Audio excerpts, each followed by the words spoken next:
ఇప్పుడు ఏదైతే ఉందో టీడీపీ బీజేపీ జనసేన కూటమి రేపు ప్రభుత్వం ఏర్పడితే మొదటి సంతకం ముస్లిం రిజర్వేషన్లు ఏదైతే రాజశేఖర రెడ్డి గారు 4% రిజర్వేషన్ ఇచ్చారో అవి తీసేస్తామని చెప్పేసి అంటున్నారు. ఇప్పుడు ఆయన తీసేస్తాడంటే ఆయన నమ్మి ఎవరయ్యారు కదన్న ఓట్లు. ఇప్పుడు మాకు జగన్మోహన్ రెడ్డి పక్కా మంచి చేస్తున్నాడు. నాకు ఇళ్ళ ప్లాట్ వచ్చింది, మా అమ్మకు వైఎస్ఆర్ చేయూత వచ్చింది, నాకు మళ్ళీ రైతు భరోసా వస్తుంది, పిల్లలకు అమ్మఒడి వస్తుంది, మా నాన్నకు మళ్ళీ రైతు భరోసా వస్తుంది.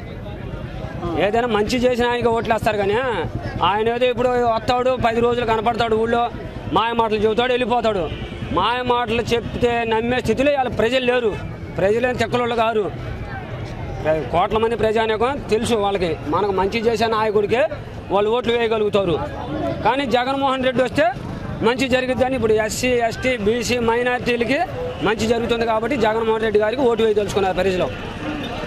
తెలుగుదేశం పార్టీకి ఓట్లు అయిపోతే ఇళ్లలో మీ భర్తలకు అన్నం పెట్టద్దు, వేస్తానంటే అన్నం పెట్టండి అని చెప్పేసి అన్నాడు చంద్రబాబు నాయుడు. టీడీపీ పార్టీ వస్తే ఇళ్లలో భర్తలకు వాల్యూ తగ్గిద్దని ఆయన ఏ కాడికి ఆడవాళ్ళకి అనుకుంటే ఇదిగా ఓటు. మన పిల్లలకి మంచి జరిగింది. ఇప్పుడు నా భార్య మా అమ్మ తేనిది కదా.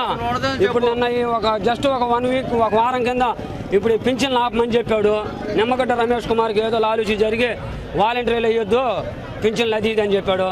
మరి ఇప్పుడు పాప ముసలోళ్ళు పనులు మానుకొని ఒక్కొక్క సచివాలయం దగ్గర 3-4 రోజులు పడికాపులు కాశారు వాళ్ళు. అదే మామూలు వాలంటీర్ వ్యవస్థ ఉంటే 4 తలుపు కొట్టి డబ్బులు ఇస్తున్నారు కదా వాళ్ళు. ఏదో నేను ఇస్తాను ఒకసారి నన్ను నమ్మండి చూడండి అన్నాడు చంద్రబాబు నాయుడు. అతన్ని 2-3 పీరియడ్లు నమ్మాం కదన్నా. ఇంకా అతను అవసరం లేదని అర్థమైపోయింది జనానికి. ఇంకా ఏదైనా జగన్మోహన్ రెడ్డి గారి వల్లే సాధ్యమైంది మంచి చేయాలంటే. మంచిది నేను చేస్తాను అన్నాడు పవన్ కళ్యాణ్. పవన్ కళ్యాణ్ ఏముందన్నా, ఇప్పుడు అరటికాయ మీద తొక్కలు అంటాడు చంద్రబాబు, తిని అవతలేస్తాడు తొక్కని.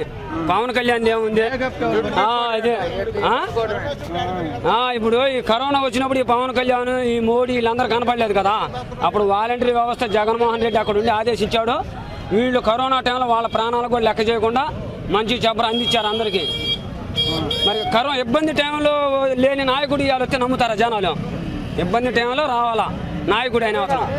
మరి వాళ్ళ పార్టీలు అన్నీ వచ్చి మళ్ళీ మీ ముందుకు వచ్చి ఓటు అడుగుతున్నాయి కదా, మరి ఎలా ఉండబోతుంది వాళ్ళకి? వాళ్ళు ఎన్ని అడిగినా కానీ అన్న జనం వేసే పరిస్థితుల్లో లేరు. రాష్ట్రానికి ఒకే ఒక ముఖ్యమంత్రి జగన్మోహన్ రెడ్డి. ఇప్పుడు కాదు ఇంకా ఇంకో పీరియడ్ అయినా 4 పీరియడ్లైనా జగన్మోహన్ రెడ్డి రాష్ట్రానికి అవసరం. అది